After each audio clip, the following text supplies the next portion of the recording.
নেত্রী শেখ হাসিনাকে আমার ধন্যবাদ জানাই। তিনি তরুণ সমাজের পাশে এসে দাঁড়িয়েছেন। এ আমাদের রাশিদ সাহেবের কথা বললেন।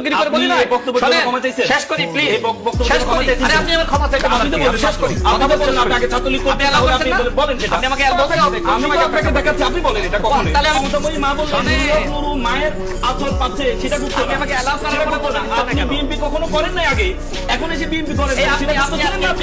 জামাত জোটের একজন এমপি হানজালা, আমার কাছে মনে হচ্ছে যে আসলে সে এমপি হানজালা নাকি আর একটা হারামজাদা।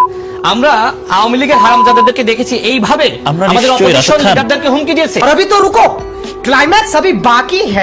এই হানজালার বংশের যে মূল্য, এই বা হানজালার পরিবারের তো মেথর হওয়ার যোগ্যতা এই রাশেদের নাই, কাজের লোক হওয়ার যোগ্যতা এই রাশেদের নাই।